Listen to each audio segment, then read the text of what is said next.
Eu sou o Vitor, tá? Vou apresentar. Eu tenho dois casos para apresentar aqui hoje no Heart-Team.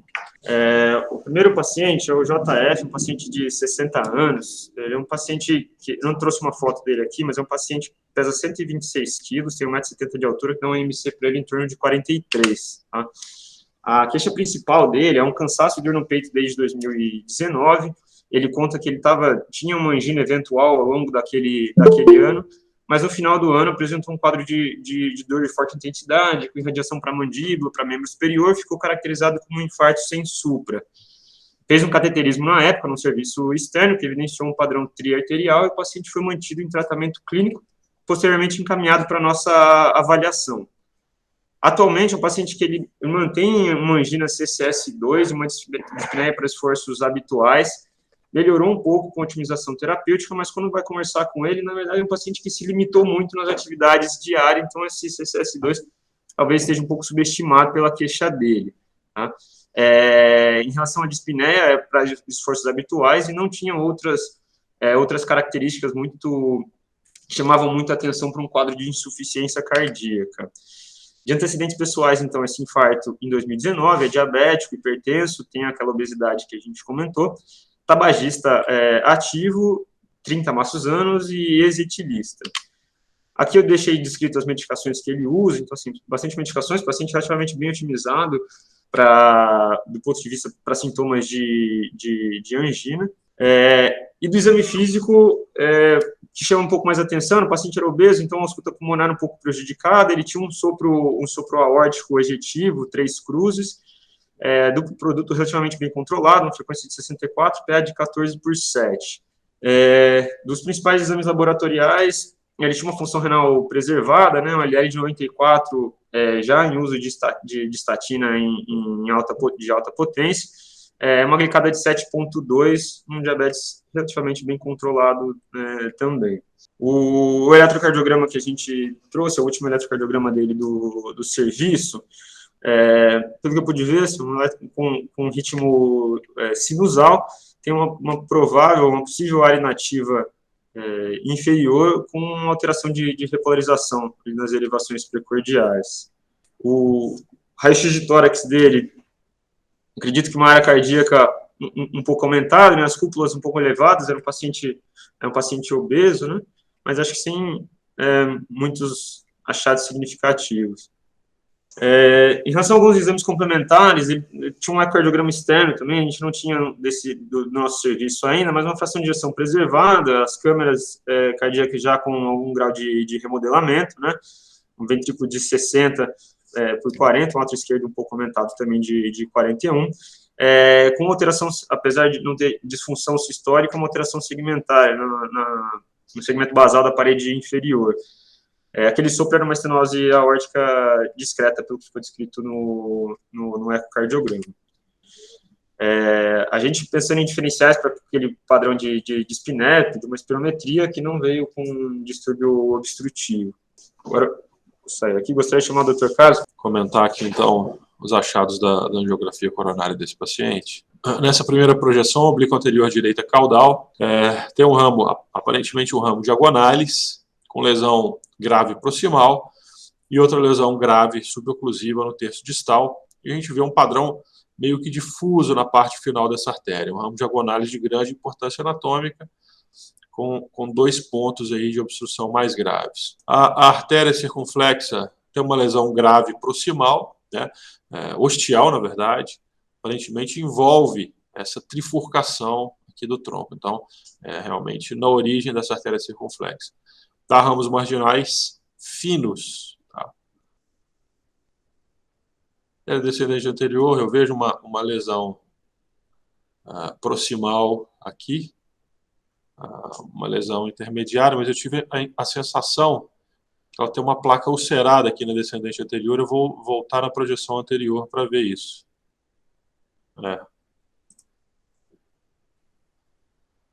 Aqui, ó. Nesse ponto da artéria descendente anterior, a gente vê claramente uma úlcera na artéria descendente anterior. Aqui na transição do terço proximal para o médio, bem próximo desse ramo septal aqui, ó. Tem uma placa ulcerada aqui na descendente anterior.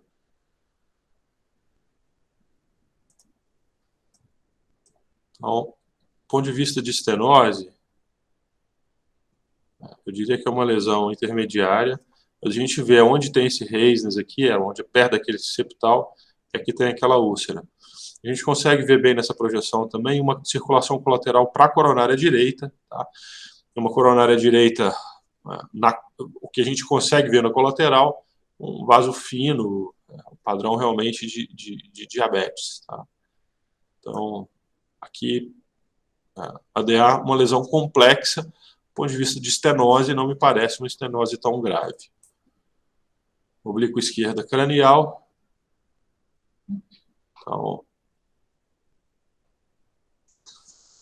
nada a acrescentar, a não ser a parte final da descendente anterior afilada, então aquele padrão de doença difusa distal que a gente vê frequentemente no paciente diabético.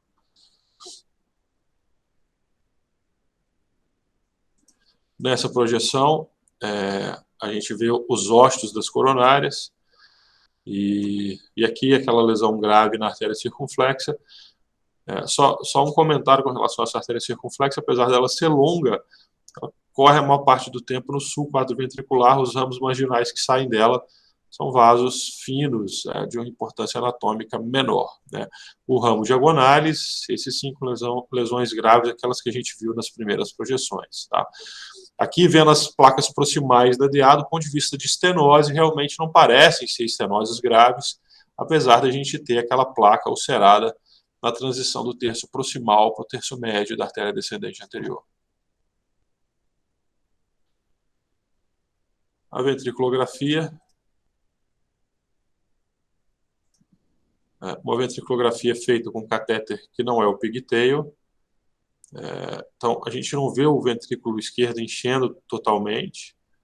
Então, por exemplo, a parede inferior, que foi documentada no eco, aparentemente tem um déficit, mas é uma ventriculografia que não foi feita perfeita aí do ponto de vista técnico. Coronária direita, em oblíqua anterior direita, tá? Lesão grave proximal, e aparentemente uma lesão grave aqui no DP. Talvez a gente veja melhor em outra projeção. Aqui a coronária direita parece que tem uma lesão ulcerada também. Ó. Então, também uma úlcera na coronária direita. Está aqui a lesão grave na coronária direita, comprometendo todo o terço proximal. E um padrão de doença difusa, aí na DP e na VP. A coronária direita é grande, o VP é longo, só realmente com várias placas a partir do terço distal nessa coronária direita. Eu acho que com relação à angiografia, é isso que eu tinha para comentar. Então, com relação ao score de risco, 32 de Syntax score anatômico, Syntax 2, a mortalidade 4,7 para angioplastia, 3% para cirurgia. O Syntax 2020, mortalidade para cirurgia em 10 anos de 26%, mortalidade em angioplastia 37,9%, eventos cardíacos adversos maiores em 5 anos, 17% cirurgia, 27,7% na angioplastia. Então, em termos de desfecho, a gente vê uma desvantagem para a angioplastia nesse cenário. Com relação ao STS, o risco de mortalidade em um mês é de 0,5%, o Euroscore de 0,79. Com relação ao risco de sangramento, baixo risco de sangramento, um precise DAPT de 8, tá? Uma chance de desfecho isquêmico menor que 0,5% ao final de 12 meses. Então, se me permitem já falar com relação ao que eu acho, eu gostaria realmente de reavaliar essa descendente anterior. Um cateterismo de fevereiro de 2020, uma placa ulcerada moderada na descendente anterior. Então, eu gostaria de reavaliar. Se essa lesão na descendente anterior não tiver progredido, A minha sugestão seria tratar percutaneamente o ramo diagonalis em 2 pontos e a coronária direita proximal. Tá? Agora, se essa descendente anterior tiver com uma doença significativa, eu acho que esse caso merece uma rediscussão, tendo em vista ser um paciente de 60 anos e um paciente que a gente vê pela estratificação de risco, é um paciente que aparentemente ele tem desvantagem para o tratamento percutâneo. Então, se ele tiver envolvimento da descendente anterior, eu acho que esse caso merece uma rediscussão. Aí seria interessante a gente ouvir dos cirurgiões também o fato de ele ter um IMC de 40. Então, um paciente que pode trazer algum grau de complexidade para o tratamento cirúrgico, mas aí interessante a gente ouvir a opinião de todos. Doutor Dalan, pode dar sua opinião, por favor? Sim, bom dia a todos. Eu acho que foi muito bem apresentado o caso. É um paciente, como já foi falado várias vezes, 60 anos, com diabetes, uma obesidade importante, e chama atenção na cinecoronariografia uma lesão ulcerada, aparentemente ulcerada no início da DA, um leito distal de nível médio do ponto de vista vascular. Ao contrário do que o Carlos falou, eu considero, numa eventual cirurgia, os ramos marginais e da direita mais desfavoráveis. São ramos com lesões difusas até a ponta, especialmente a coronária direita. E a DA, sim, a DA é abordável, mas ficou a questão dessa ulceração inicial e do grau de lesão. Eu acredito que, em se reestudando, e a DA tem uma lesão significativa ulcerada no início, esse paciente pode ser operado, especialmente por causa da DA, e a complementação naquela diagonalis ou marginal, fazer realmente um enxerto distal e ver na DP se dá para fazer alguma coisa. Mas eu pensaria muito, como é um paciente com classe 2 e ainda virgem ou com pouco tratamento, verificar a possibilidade de incrementar um tratamento clínico, uma vez que ele já tem uma estenose aórtica incipiente, e mexer nessa válvula agora não seria muito adequado, mas talvez daqui a alguns anos, sim. Aí já faria uma coisa completa. Então, a minha ideia é que se reestude e avalie o grau da DA. Eu acredito que esse doente não vai morrer por causa dessas lesões. Ele vai estabilizar. Então, a cirurgia para prolongar a vida não teria muita indicação nesse momento. E os sintomas também, ele poderia melhorar, mas dependendo muito desse grau de lesão da DA. Então, eu estou no muro, né? Eu estou dizendo que valeria a pena reestudar e, de acordo com o grau de lesão da DA, indicar ou um tratamento clínico ou a cirurgia. Doutor Lu, quer dar a sua opinião? Lu, me diga uma coisa, qual foi o pensamento de quem enviou o caso? A nossa proposta, a princípio, tinha sido tratamento cirúrgico, mas a gente trouxe justamente porque a gente ficou na dúvida se essa questão de abordagem percutânea. Perfeito. Eu creio que, pelo que se vê, a dúvida é a DA. Na presença daquela lesão, na disponibilidade de material, teria que ter sido feita uma avaliação melhor da artéria, né? Provavelmente com ultrassom intracoronário, intravascular, né? Talvez fosse ideal naquele momento. Eu também acho que a DA precisa ser revista para decidir, porque aquela placa incomoda, né? É uma ulceração, pode ser que agora não esteja mais assim, já tem mais de um ano o CAT, não? Assim? Sim, quase 2 anos, fevereiro de 2020. Fevereiro de 2020, chefe? 2 anos. Quase 2 anos.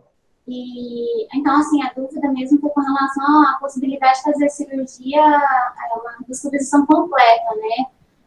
Não. No caso, teve dúvida com relação aos leitos distais também, né?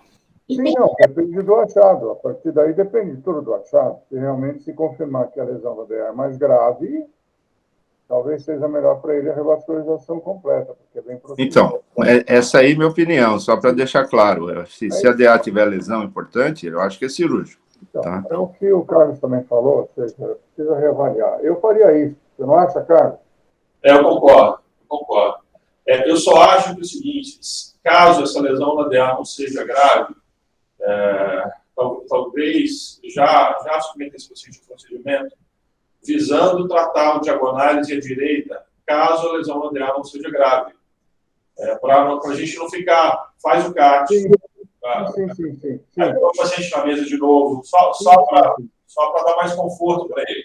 Mas caso a lesão lateral seja grave, a gente para o procedimento e traz de novo para o ratinho, ou já encaminha diretamente para a cirurgia. O paciente vai ser submetido a novo CAT com data marcada via fluxo de angioplastia.